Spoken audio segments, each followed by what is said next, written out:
Hi, it's Noel Williams, Optimal Health Associates. It's March 15th, 2020. It's my weekly coronavirus update, not that I don't do them at other times too, like I did on Friday. We're going to be focusing a little bit more on positives tonight, I hope, versus negatives. There's some really good data on some treatment strategies that have come out, which I'll go over in a little bit. I'm also going to review autoimmune disease. I'll also review what we're doing, or rather not doing, in the state of Oklahoma, and go over some other pertinent things going on in the country. So the first thing is, on Friday, President Trump gave a pretty good review of the plans for the federal government. Again, to highlight them, I think the federal government's working on being able to close down the country in the next week to 10 days at the most. President Trump's working on some economic things that are beneficial. He's building up our emergency oil reserve. Someone had texted me or emailed me that wasn't the concern, that I thought there was an oil shortage. My point of that comment was, there isn't an oil shortage, but President Trump very intelligently is filling our national emergency reserve, so we won't have an oil shortage in case there's an import problem.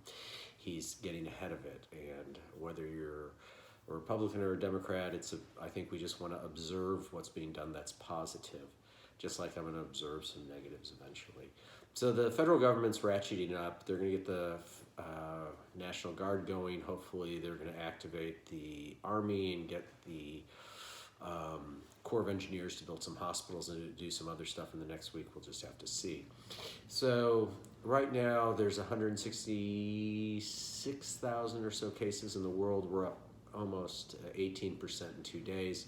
We've had we went from about 5,400 deaths on Friday to 6,500 deaths in the world today. So we're up about 20% there, which is what's expected. I think we're at 59 deaths in the United States and a little over 3,200 patients. And keep in mind, that's with virtually no testing. Testing is going to ratchet up a whole bunch this week, but there's still challenges. I had a call today from a physician who was concerned he could have COVID. It took many hours and many people, including Dr. Carl Roskowski, who's president of Integris Health Partners, Jeff Cruzan, who's chief of staff, I believe, at Integris, Dr. Ginsburg, Dr. Fish, and a variety of people to get this person tested who needed to be tested, who was quite ill and had negative flu testing and strep testing. It was really very, very labor intensive. So getting tested in Oklahoma is not easy. I think that's going to change a little bit tomorrow. Hopefully there'll be some level of drive-through testing at OU. Down in Oklahoma City, there'll be probably drive-through testing or some level of easier testing at Integris facilities and Mercy in the next few days, and potentially St. Anthony's. I don't know what is going on in Tulsa in terms of testing. I would imagine St. Francis is going to be doing something, and in the smaller outlying cities, I do not know. Hopefully there'll be more and more availability for tests, and we need everyone to get one who's concerned. Which goes against the state epidemiologist, but he's not following best practices, so I just have to give you the information I can to help the state. Other issues within the state of Oklahoma, I had a wonderful talk with State District 85, Cindy Munson, this evening for about 35-40 minutes. She's the only person who actually has called me back to discuss anything going on a state or federal level. I've called and tried to contact our state senators, federal, and several other people, but she very kindly called me back, and I gave her my view of coronavirus. She's very interested in trying to move the state forward. She has great concerns about the health department, the leadership they're getting it done, the epidemiologist and the governor, and why aren't we having tests, and why don't we have a plan for the state, which is where I'm at. So Cindy Munson is really trying to help. If you compare her to our governor, Governor Stitt, who I'm about to make sure he never asked me to do anything ever. Governor Stitt this last at the end of the week said that he didn't want to be complicit with causing panic in the state and hurting businesses, so he was not going to really deal with or address the coronavirus. And then he posted a wonderful picture of himself at one of those public food venues with his children, thus showing that he completely doesn't understand anything about the coronavirus, nor what he needs to do as the leader of the state, which is starting to cause social distancing and working on closing schools and limiting state activities. So if you're motivated, like I will be tomorrow, make sure you call the governor's office and tell him we want some leadership on coronavirus, and it's not about the money. I'm a small business owner with 50 employees.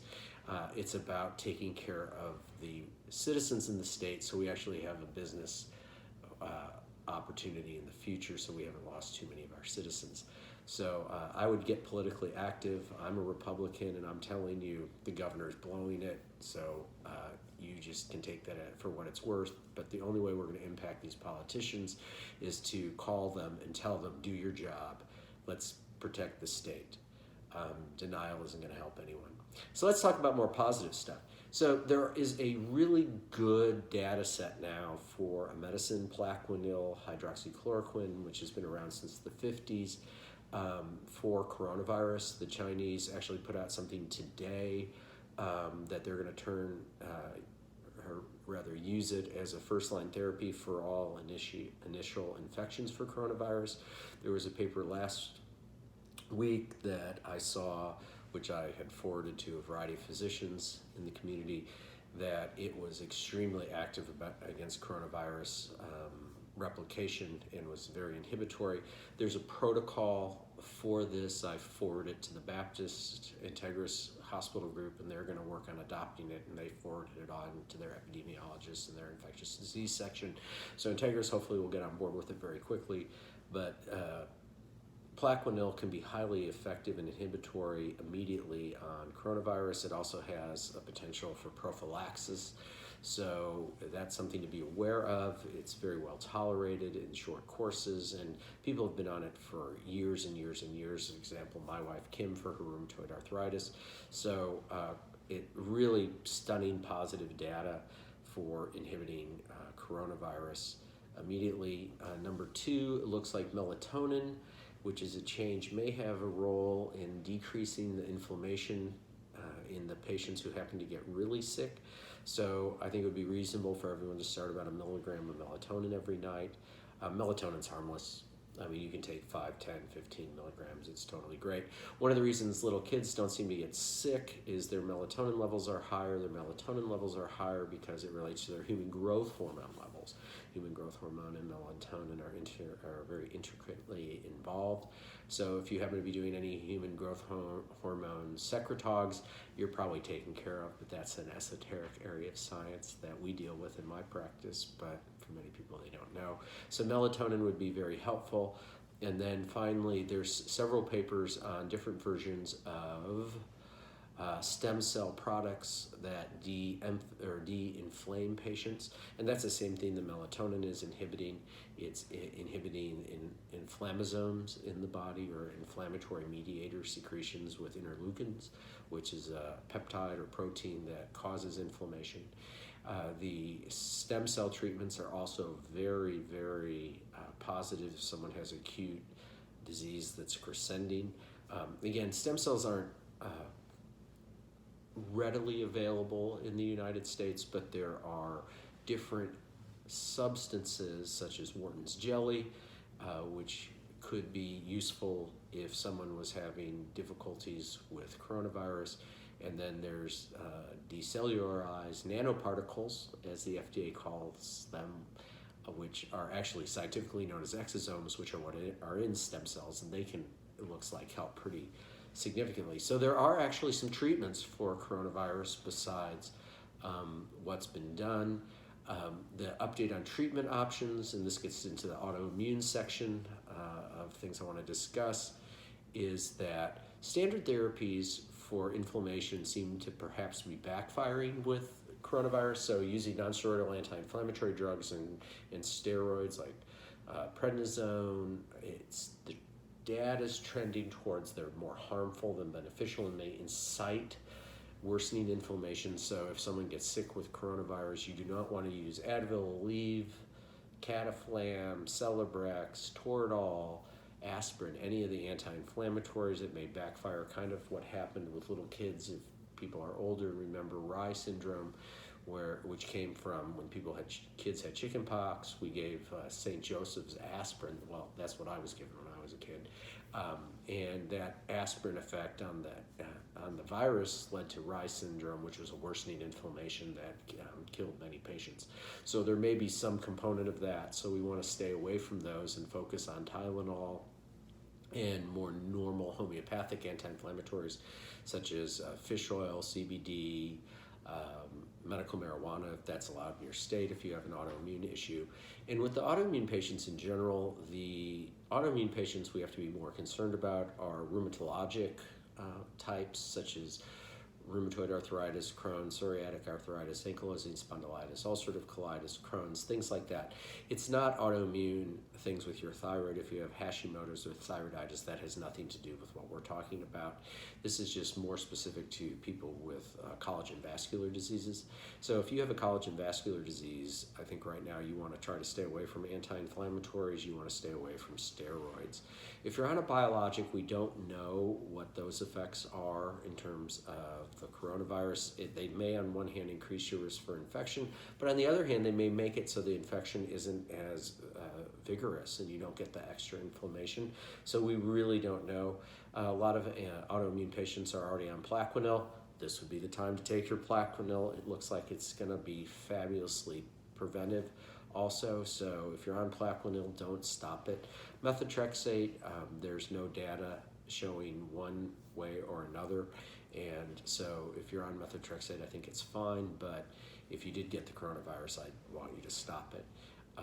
And that's really the summary of the autoimmune situation. You have to stay away from anti-inflammatories. You have to stay away from steroids right now, and then use either Tylenol, which is not an anti-inflammatory, or use natural anti-inflammatories such as CBD or fish oil. Similarly, we always want everyone on zinc still. That's not changing. I don't anticipate that to change based on any of the data. So zinc 50 milligrams a day, and pulse it up as I've described previously if you seem to get sick. I think we can be optimistic. I think there's more and more data coming out that if you do get sick with coronavirus, there's simple steps with very inexpensive things that will bring it under control quickly. I think we can be optimistic. I don't think we need to panic. I would encourage everyone to get some food and some of the things they like at their house now, because in the next week or two, I do believe we're going to shut down the country. If we don't shut down the country, the coronavirus is going to go absolutely everywhere, and we're going to have millions of deaths. So I believe it will happen in the next 7 to 14 days. The federal government recognizes it. The epidemiologists recognize it. Tony Fauci, who's with the NIH, who I've not been impressed with, and I'm still not impressed with, has at least gotten this part down finally after wasting 2 months. He understands we have to close down the country, and he's pushing the administration to do that. So I give him a lot of credit for changing his tune and getting on board. So that's the summary for this evening. Have a wonderful night. I will put out on our my Facebook page some of the studies documenting what I've said. Please make your physicians aware. They always enjoy getting new information that they didn't come up with themselves. So just live with that, and we'll move forward. I will update probably sometime during the week.